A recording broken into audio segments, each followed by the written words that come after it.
Ciao miau!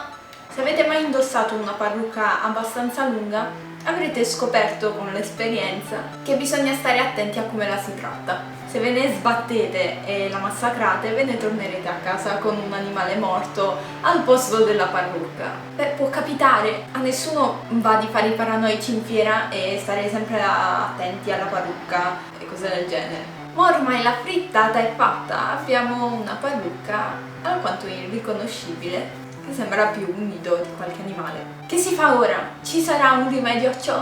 Ebbene sì! Beh, oddio, forse dipende dalla situazione. Però non lasciatevi demoralizzare e provate comunque a resuscitare la vostra parrucca. In questo video vi mostrerò come ho fatto io. Non è un vero e proprio tutorial, diciamo che è giusto una dimostrazione di come io tratto una parrucca. Ecco la parrucca massacrata. All'inizio ero un po' agitata, sarei riuscita a farla tornare in vita.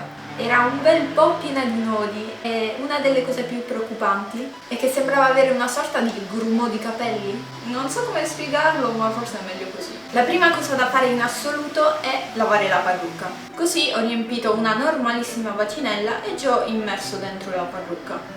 In quel momento mi sono un pochino arrangiata, lo ammetto, perché ho preso la prima cosa che mi è capitata sotto mano, ovvero dello shampoo per capelli normalissimo, e ne ho messo un bel po' perché la parrucca era bella folta. Fuori sta succedendo la guerra mondiale giusto quando devo fare il video. Infine ho mischiato un po' e l'ho lasciata a mollo per tipo un'ora, perché me lo sono dimenticato là. Dopo un'ora quindi, ma penso che bastino anche solo 15-20 minuti, ho sciacquato la parrucca e l'ho messa ad asciugare. Non so se si nota, ma l'ho appesa in doccia. Già. So che non ha un aspetto bellissimo e la situazione non sembra migliorata affatto, però lavare la parrucca serve davvero tanto, quindi fatelo per favore, non ci perdete niente. Dopodiché sono andata a nanna, quindi non so quanto tempo effettivo ci voglia per far asciugare una parrucca all'aria. La mattina dopo, una volta asciutta la parrucca, l'ho poggiata sulla testa di plastica che mi ha prestato Lau e che le devo ancora restituire. Scusa Lau! Dopodiché ho pettinato la frangetta per iniziare e wow, si notano decisamente dei cambiamenti. Stavo iniziando il mio lavoro di pettinaggio quando mi sono accorta che la testa di plastica purtroppo non reggeva bene, cioè nel senso cadeva, cose del genere. E quindi che ho fatto? Ho preso la parrucca e l'ho poggiata sul mio treppiedi, dove adesso si trova la macchina fotografica, il mio treppiedi tuttofare. Lo uso anche per appenderci i vestiti a volte. Quindi iniziamo con le cose serie. Regola numero 1: partire dal basso. Suona un po' come un insegnamento di vita, partire dal basso. Se parti a pettinare dall'alto crei un casino, perché pettinando sposti tutti i nodi in giù e quindi no.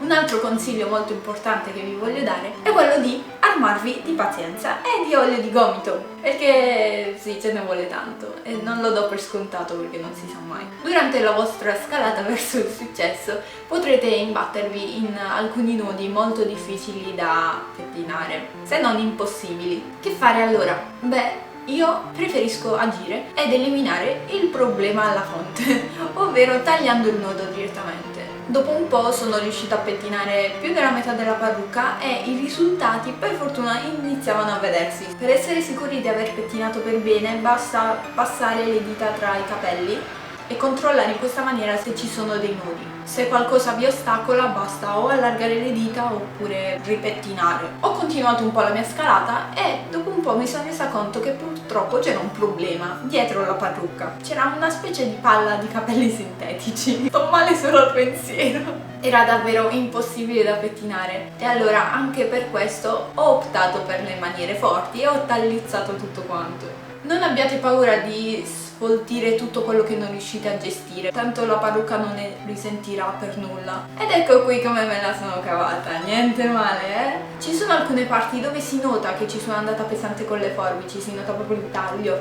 però alla fine è dietro la parrucca, quindi una volta indossata nessuno lo noterà mai. Un altro consiglio che vi voglio dare è di non spaventarvi se notate che nel pettine rimangono un sacco di capelli. Purtroppo perderà sicuramente dei capelli la vostra parrucca, soprattutto se non avete una mano delicata come la mia. Sappiate che io ho riempito un cestino con solo capelli rimasti incastrati nella spazzola. Non ero ancora propriamente soddisfatta, quindi che ho fatto? Ho diviso per sezioni i capelli della parrucca e l'ho ripettinato ancora, proprio per essere sicuri. Non ho filmato questo momento perché mi sono dimenticata, ma non era niente di che. Ed ecco il risultato finale. Non posso dire che sia come nuova, purtroppo c'è ancora qualche noduccio qua e là, però sono abbastanza soddisfatta del risultato, tenendo conto anche che ci ho messo un'ora per il lavoro, quindi direi che va bene. Spero di avervi motivato nel districare una vostra eventuale parrucca molto lunga o per semplicemente avervi intrattenuto durante questa mia avventura. Fatemi sapere nei commenti che cosa ne pensate di questo tutorial e quindi...